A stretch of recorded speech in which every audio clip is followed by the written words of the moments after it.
Two people. Same salary, same neighborhood, same school, maybe even the same class. One of them sleeps peacefully today. She has an emergency fund. She doesn't tremble when the credit card bill arrives. She doesn't feel that tightness in her chest on the 28th of the month. The other one is still living on the edge. Every month is the same as the last, maybe even worse. You work more, spend more, save less. And the feeling that remains is that the money somehow slips through your fingers before you even realize it. The difference between these two people is not luck. It's not inheritance. It's not even income. It's behavior. And here's what almost no one tells you. Financial behavior doesn't change with information. It changes with structure, with consistency, with a method applied long enough to create new habits in place of the old ones. 3 months is that amount of time. It's not a short time, it's not a long time. It's exactly the interval in which the brain begins to consolidate a new pattern as automatic. And in this video, you'll understand exactly how to use those 90 days to turn the tables without needing to earn more, without needing to cut out everything you enjoy, and without needing infinite willpower. Let's start with the real problem. Research on financial behavior in Brazil indicates that more than half of the adult population ends the month with no money left over. In many cases, this isn't due to a lack of income, but rather a lack of direction. Money comes in, circulates, and disappears, leaving the person staring at their bank statement without understanding exactly where it went. This has a name in psychology. It's the effect of financial unconsciousness. You don't make bad decisions on purpose. You simply don't make decisions. You let the environment decide for you. The delivery app notification decides. The interest-free installment plan decides. The flash sale decides. And the problem with letting the environment decide is that the environment was designed to make you spend money. So before talking about spreadsheets, goals, or investments, you need to understand one thing. Changing your financial life doesn't start with numbers. It starts with awareness. And awareness is built with structure, not guilt. See how this works in practice. Rule 1, the brutal diagnosis. The first month begins with a single task: to look directly at where the money has gone over the last 90 days. Not to feel bad. To get a sense of direction. You can't fix what you can't see. And most people never make that diagnosis because they're afraid of what they'll find. But what you'll find, almost always, isn't irresponsibility. It's unconsciousness. Spending on forgotten subscriptions, impulse purchases during stressful moments, automatic tips, orders placed through apps at 11 p.m. None of this is monstrous. It's just invisible. Get the bank statements, categorize everything. Don't judge, just observe. After 3 weeks of doing this, you'll notice something curious. The simple act of recording expenses begins to change them. When you know you'll be looking at the number at the end of the day, your relationship with it changes. This is what researchers call the observer effect applied to finance. Behavior transforms when you start measuring it. Rule 2, the hierarchy of money. Do you know what Letitia did every time she received her salary? She paid the bills, bought what she needed, got through the month, and saved what was left over. The problem was that there was never any left over. After 3 months of implementing a simple change, Letitia reversed the order.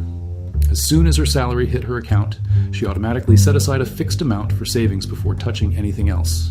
Before grocery shopping, before the gym, before coffee. This concept has a name, pay yourself first, and it works because it eliminates the decision. You don't need discipline to save what never went into your checking account. Studies show that people who automate their savings save, on average, 3 times more than those who rely on having money left over at the end of the month. Not because they are more disciplined, because they remove temptation from their path. In your case, the initial amount doesn't need to be high. It could be 5%. It could be 2%. What matters isn't the amount, it's the habit. Financial muscle is built with consistency, not heroics. Rule 3, the budget that withstands real life. Most budgets fail for a simple reason. They were made for an idealized version of you, not the real version. You plan to spend X on food, but forget your friend's birthday. You plan Y on transportation, but your car broke down. You plan Z on leisure and ignore the fact that every now and then you'll want to go out without feeling guilty. A budget that ignores real life isn't a budget. It's wishful thinking with a spreadsheet. The solution is to create categories that include the unpredictable. One of them, mandatory, is the monthly emergency fund, separate from the smaller emergency reserve, designed to absorb small daily shocks without derailing the entire plan. The other is an honest category of variable expenses with some built-in leeway. You know you'll spend more in December. You know July has that event. Planning based on the bare minimum is a guarantee of frustration. A good budget isn't the leanest one. It's the one you can stick to 90% of the time. Rule 4, the invisible enemy. Lifestyle inflation, meet Rodrigo.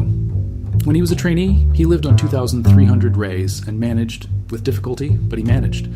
3 years later, he received a significant raise. Today, he earns almost double, and he's more indebted than ever. What happened to Rodrigo happens to most people who receive raises without a clear strategy.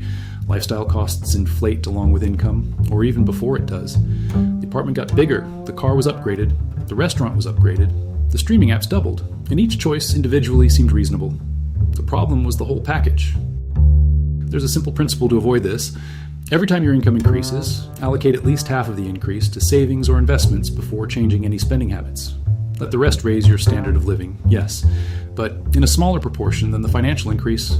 Letitia understood this in the second month after the change.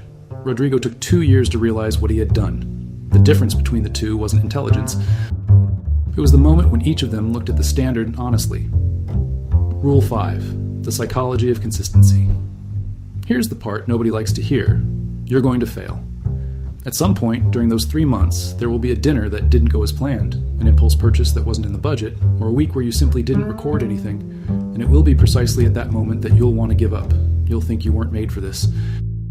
That your finances will never change. That it's easier to continue as you always have. This thought has a name in behavioral psychology.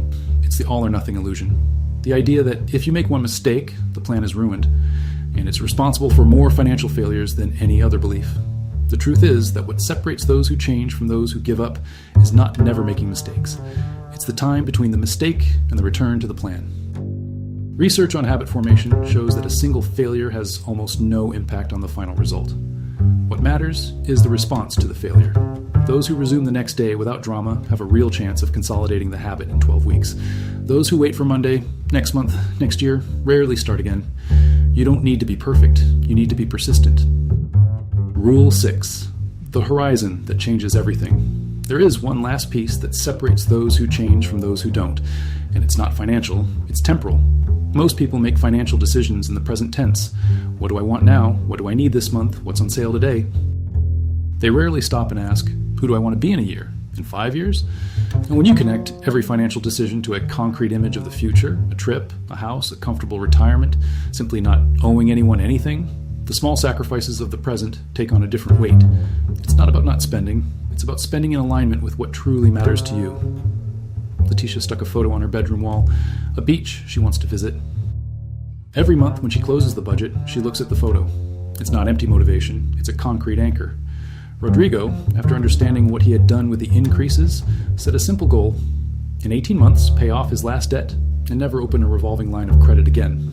Today is the 12th month. 6 more to go. The horizon changes everything, because when you know where you're going, the path becomes much easier to travel. Remember the 2 people from the beginning? The one who sleeps peacefully didn't get there overnight. She got there in 3 months of small, conscious decisions, supported by a structure that withstood the bad days. Those who are still living on the edge aren't destined to stay that way.